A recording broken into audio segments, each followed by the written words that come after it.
Hello guys, welcome back. Oh shoot! Welcome back to my channel. And today's video guys this is after the storm. This is my first time. It is really my first time. So ayan, yan ang malalim yung snow. Okay guys, medyo mahirap palang maglakad.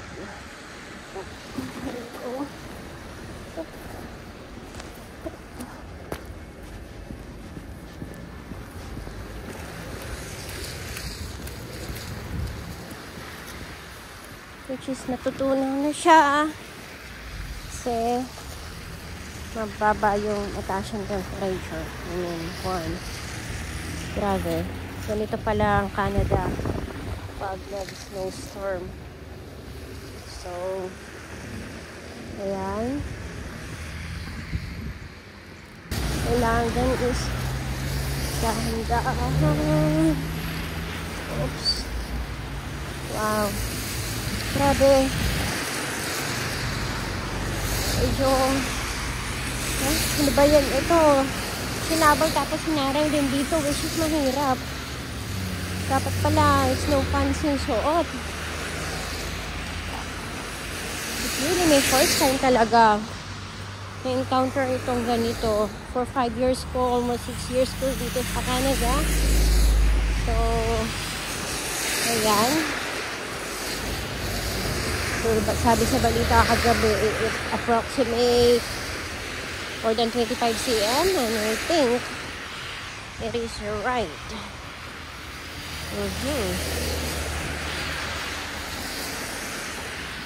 Time check. To 12:30, and then medyo delay din yung biyahe kasi yung mga buses delay. So sunny. Grabe ha, ang hirap talaga maglakad.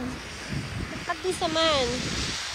So itong area nito papunta sa trabaho is wala pang nagsishovel. Kaya ang gandang pagmasdan. Oh my gosh. Wow, look at this. Medyo mahirap talagang maglakad. Pero ang ganda niya. Ang ganda mag-picture. Everywhere is white. Mabuti na lang may dumaan dito sa sakyan. At least, mababa yung snow dito. But, good luck sa akin dun sa may pagbaba dun. Kasi dun ay mataas yung ano yun, walang dumadaan, so possible maano yung snow doon, malalim. And kapag wala pang dumaan, walang ganito. Like kasi to, yan, dito ako dumadaan. So this one, but this na stuck na yung sasakyan. Yan. Akala nyo ground itong part na to. Anino lang po yun ng snow. And then it's so sunny, ha?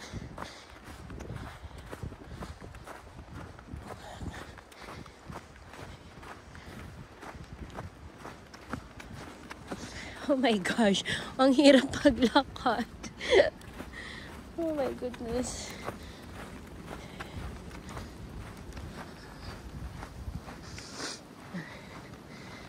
Diba? Ang ganda ng paligid. Oh, everywhere is white. Diba? Napakaganda naman pagmasdan talaga ng snow.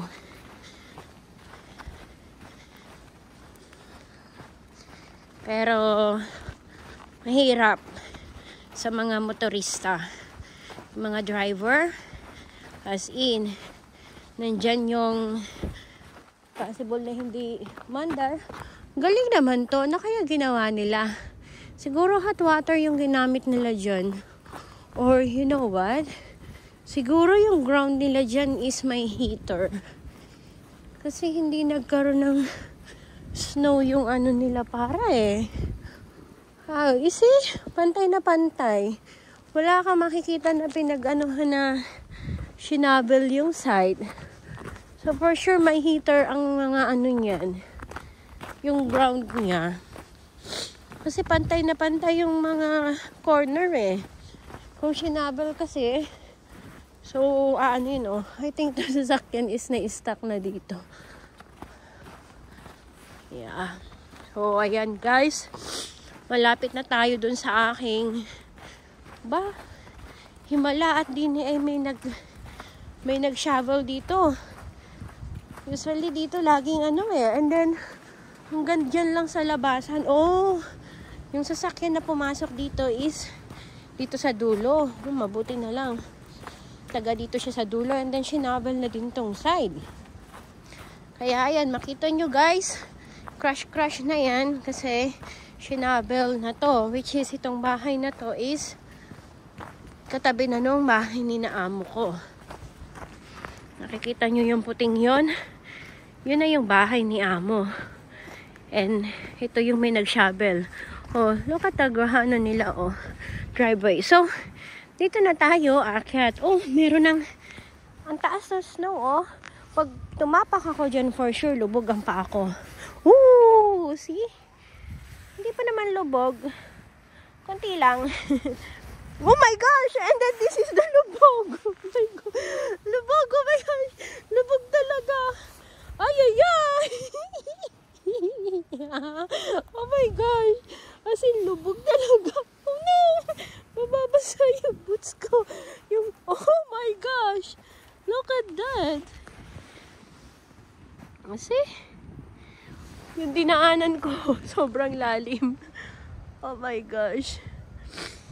Ayan. But, thankful kasi meron ng dumaan dito. Ayan. So, meron ng marka. Ha! Ang sarap dining mag-slide.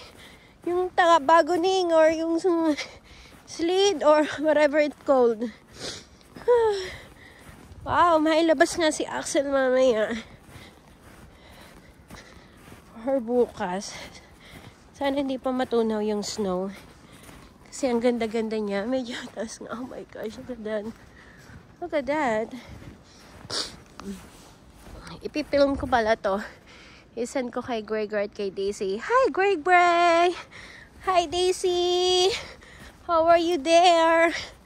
I'm here again.